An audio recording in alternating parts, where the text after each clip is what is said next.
पीठ पीछे वार करने वाला और छल से मारने वाला कोई बहादुर नहीं होता है।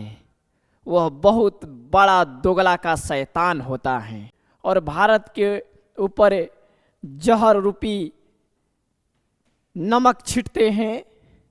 क्या आप लोगों को क्या लगता है कि इंडिया नहीं पहचान पाएगा? अरे इंडिया इंडिया है। भारत माँ के गर्भ से पैदा होने वाला इंसान कहता है कि हम भारत माँ के लाल हैं, इस मिट्टी के लिए मर जाएंगे, लेकिन इस मिट्टी को कुछ नहीं होने देंगे। ये भारत माँ के लाल है। पीठ पीछे वार करने वाला और छल से मारने वाला दोगला का शैतान होता है। बात करना है तो सामने से आंख में आंख डालकर गरज कर बात करो। वार करना है तो सामने से सीने पर वार करो।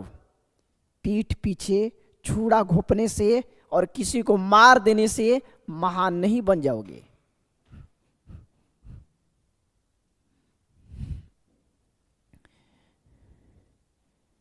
आंखों में आंसू भरा हुआ है। पूरा हिंदुस्तान के आंखों में आंसू भरा हुआ है।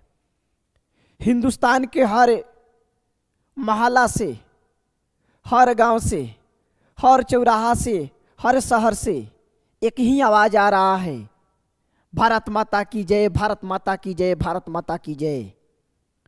और हाँ, जो ये छल करके मारा जा रहा है ना, सिस्टम में गड़बड़ी कहिए या किसी देश के चतुराई कहिए, जो मारा जा रहा है भारतीयों को नहीं, ये भारतीय एक सैनिक नहीं है।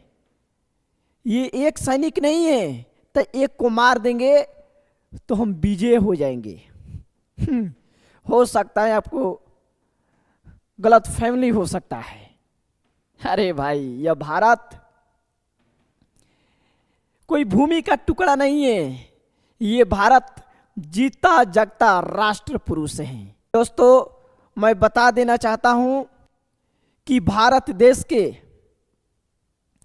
तगड़ा आन मान शान लड़ाकू विमान तेजस दुबई एयर शो करते समय क्रैश हो गया। लगभग 2:10 हो रहा था और जो तेजस विमान को पायलट बिग कमांडर नमन श्याम जी शहीद हो गए। सत सत नमन है, सत सत नमन है। मैं लाखों श्रद्धांजलि अर्पित करता हूं उनके चरणों में। भगवान उनकी आत्मा के शांति दे, उनके परिवारजनों को इस संकट की घड़ी से लड़ने की क्षमता दे। और मैं कह देना चाहता हूं कि अब वह समय आ गया है कि हर हिंदुस्तानियों को अब तैयार होना पड़ेगा।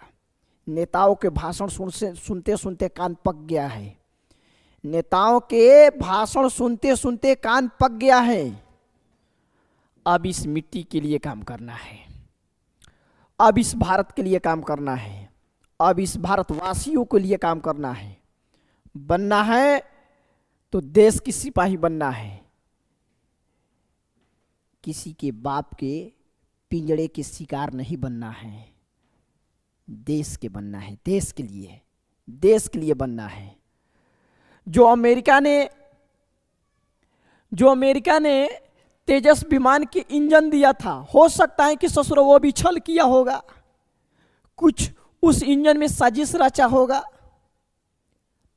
और नहीं तो इसके पीछे कुछ रणनीति होगी। जो हमारा दुश्मन है, उन लोगों को भारत देश का तरक्की आंख से देखा ही नहीं जाता है कि भारत देश कैसे आगे बढ़ रहा है। अरे भाई, ये भारत कोई भूमि का टुकड़ा थोड़ा ही है। ये भारत जीता जगता राष्ट्र पुरुष है। ये भारत देश में जन्म लेने वाला हर एक संतान गर्व से बोलता है भारत माता की जय। जय हिंद जय भारत गर्व से बोलता है, गर्व से बोलता है कि मैं भारत माँ के गर्भ से जन्म लेकर मुझे कुछ करने का मौका मिला है। यही भारत देश का सपूत बॉर्डर पे तैनात रहता है, दिन हो या रात हो, धूप हो या बरसात हो, बॉर्डर पे तैनात रहता है और कहता है तुझ में दम है, बात करना है तो आंख में आंख डाल के बात कर, टकराना है तो सीने से सामने से आकर टकराओ। 1 इंच भी नहीं, 1 इंच भी नहीं इसमें प्रवेश करने दूंगा। जब तक अंतिम सांस रहेगा तब तक इस देश के लिए रक्षा करेंगे। और हम लोग अपने अपने घरों में आजादी से सो रहे हैं। शादी, फंक्शन, बर्थडे, यहाँ एंजॉय करना, वहाँ जाना, यहाँ होटल में जाना, यहाँ घूमना, यहाँ मस्ती करना। भाई हम लोग ऐसी मस्ती नहीं कर रहे हैं, उन्हीं वीर जवानों के चलते हम लोग मस्ती कर रहे हैं। उन्हीं वीर जवानों के चलते हम लोग यहाँ पर स्वतंत्र हैं। अब वो लोग बंदूक लेकर बाल बच्चा बीवी घर द्वार गांव छोड़कर देश की रक्षा करने के लिए गए हैं। और हम लोग को कहा जाता है कि बाबू पढ़ो, तुझे डॉक्टर बनना है, देश को सेवा करना है, तुझे सैनिक बनना है, बॉर्डर पे जाके संभालना है, तुझे महान इंसान बनना है, देश के बागडोर अपने हाथ में लेकर तुझे बहुत बढ़िया से चलाना है, देश को तरक्की की राह पर लेकर जाना है। तो हम लोग क्या कहते हैं कि नहीं, हम लोग फ्री फायर खेलेंगे, हम घूमने जाएंगे। कौन पढ़ता है इतना, पढ़ते पढ़ते पागल हो जाएंगे, हम उतना नहीं पढ़ेंगे।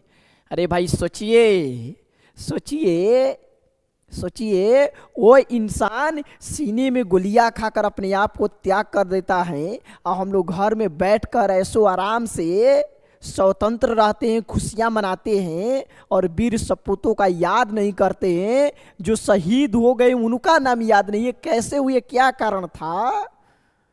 तो हम लोग हिंदुस्तान के होने का क्या फर्ज है भाई।